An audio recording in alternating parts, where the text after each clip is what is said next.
1, 2, 3. Il était une fois.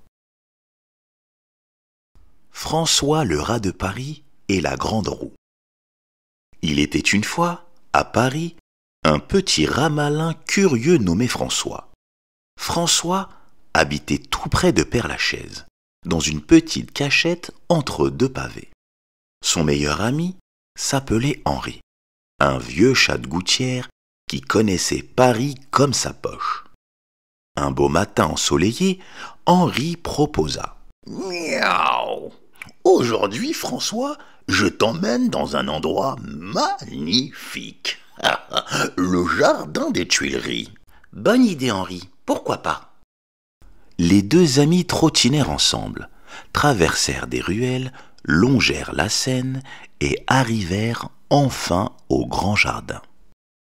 Henri bomba la poitrine, fier comme un coq. « Alors, François, qu'est-ce que tu penses de ce célèbre jardin ?» François regarda autour de lui. Les arbres, les fleurs, les statues, puis il plissa le museau. « C'est très beau, Henri, hein, mais... » « Mais quoi ?» s'étonna le chat. « Je pense qu'il manque encore un tout petit truc pour que ce soit vraiment magnifique. » Henri écarquilla les yeux. « Miaou, mais quoi ? Le jardin des Tuileries est déjà célèbre dans le monde entier. Qu'est-ce qu'on pourrait bien ajouter ?» François fit un clin d'œil. « Suis-moi, tu vas voir. » Et les deux amis prirent la direction Paris-Nord, du côté du quartier de la Villette. Là-bas brillait une grande sphère argentée nommée la Géode.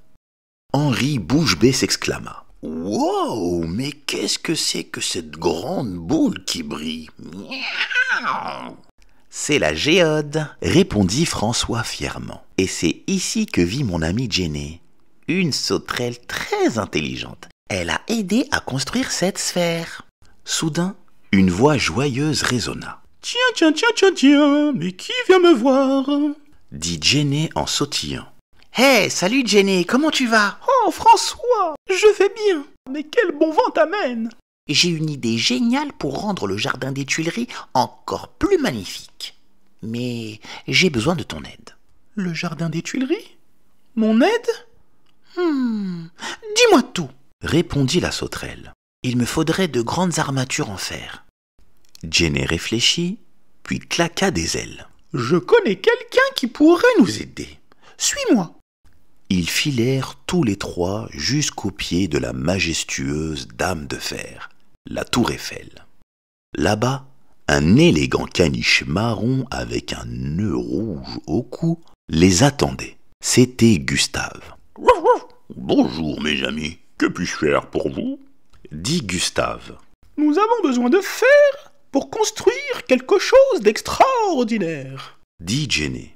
« Du fer, quelque chose d'extraordinaire. Vous êtes au bon endroit. Très bien. J'appelle mon équipe de matou costaud. Nous allons chercher les armatures. » En un clin d'œil, une armée de chiens et de chats de gouttière transporta les pièces de fer à travers les égouts de Paris, des Champs-Élysées jusqu'à la place de la Concorde, en passant par l'obélisque de Luxor. Arrivés au jardin, Henri, Jenny et Gustave regardèrent François. « Bon, maintenant dis-nous, qu'est-ce que tu veux faire avec cette ferraille ?»« Mes amis, aujourd'hui, nous allons construire la grande roue de Paris. Une roue magnifique et gigantesque où petits et grands pourront monter pour admirer tout Paris vu du ciel. » « Wow !»« Eh ben dis donc, bonne idée !» Miaou. Tout le monde se mit au travail. Henri vissait les boulons, Jenny faisait les calculs, Gustave donnait les ordres avec élégance et François dirigeait la construction avec son petit casque de chantier. Après plusieurs années de travail acharné, le travail vit enfin le jour. La grande roue s'éleva enfin dans le ciel parisien.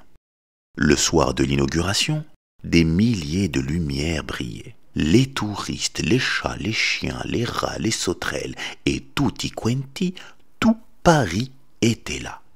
Henri, les moustaches frémissantes, souffla. Miaou! François, ton idée était vraiment magnifique. François sourit. Et maintenant, Paris est encore plus beau vu d'en haut. Depuis ce jour, la grande roue tourne et tourne et tourne encore, faisant rêver tous ceux qui viennent la voir, et surtout les petits rats curieux. C'est la fin de notre histoire. J'espère que cela vous a plu. Et je vous dis à bientôt les enfants.